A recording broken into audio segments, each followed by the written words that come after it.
Leaks have just dropped for Blue Lock Chapter 297, titled To the Future, and what we have here may be the exact momentum needed for Manshine City to secure their victory after being 2-1 down to the opposing team of Barcha FC. Reo in the last chapter states how himself and Nagi will aim to become the center of the world with their goals, giving Nagi that fire he had sought since accomplishing his temporary aim of beating Isagi, and now with the current developments of the Masters being subbed on, can this result in a major comeback for our most iconic Blue Lock duo? Well, today I will not only review but also analyse this chapter for what's to come in this match's conclusion, alongside if it will all lead to a drastic enough bid increase for Nagi and Reo to stand among the best of the best that Blue Lock has to offer. Before we get into that though, I remind you all to leave a like and subscribe to the channel, as I do weekly Blue Lock content and all support is greatly appreciated. I also have a Blue Lock Discord, the new Egoist Geeks, where myself as well as other Blue Lock fans will interact with one another, discussing primarily about the Blue Lock series. A link will be left down below. Keep in mind that translations of these leaks are not official, so be wary that what is being said may be inaccurate. Kicking off the chapter 297 leaks, we have the first panel displaying a behind shot of Nagi staring ahead with Reo on his left side. The text reads, "Amidst adversity, Reo's still aiming for the world together. To Nagi,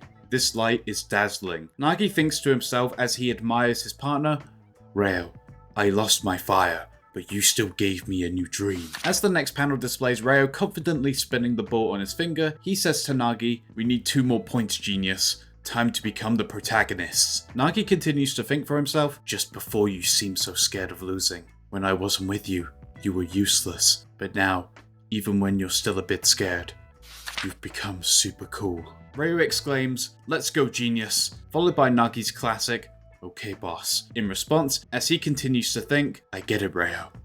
To get you fired up, I also can get fired up myself." Before we see the continuation of this game, we cut back to Isagi, currently looking at his own hands as he's thinking, there might be a formula for this ecstatic experience. In my case, if there was someone I want to beat, and a goal I want to achieve, I would bring out the logic to do it, and become a machine to execute it perfectly. Going to the next panel, Isagi continues, "Winning according to my own calculations. I got thrilled at that moment.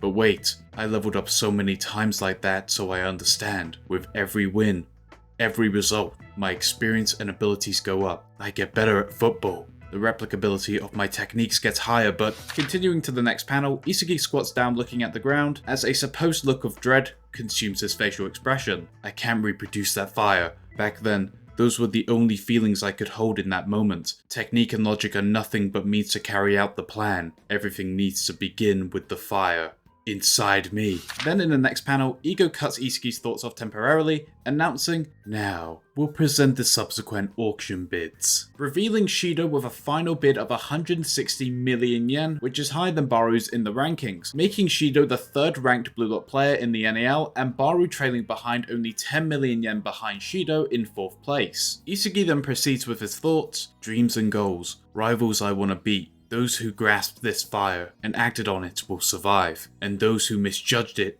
will fall. This is the environment of Blue Lock."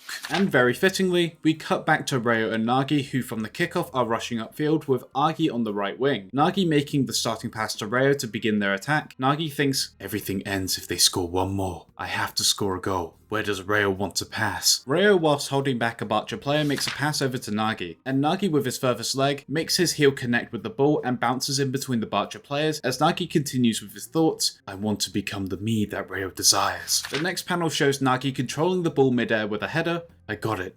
Should I shoot? No, it's too far out. What should I do?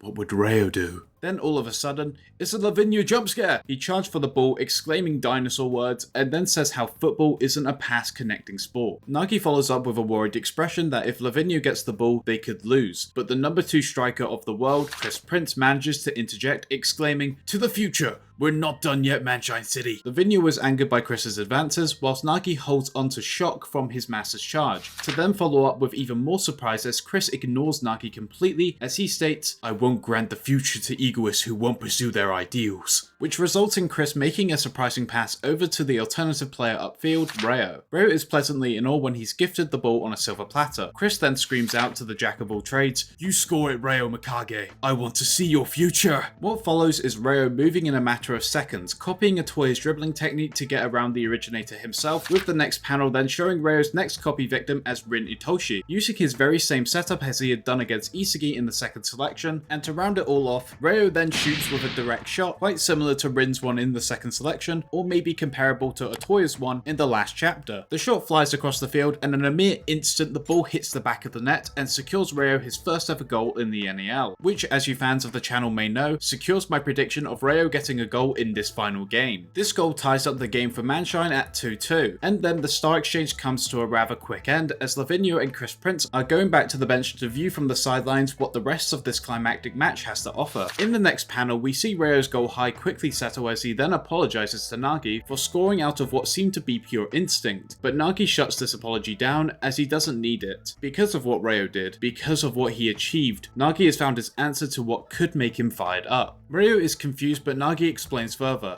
I was always spoiled by you. I believed like a child that you'll always be by my side. I'm sorry, Ryo.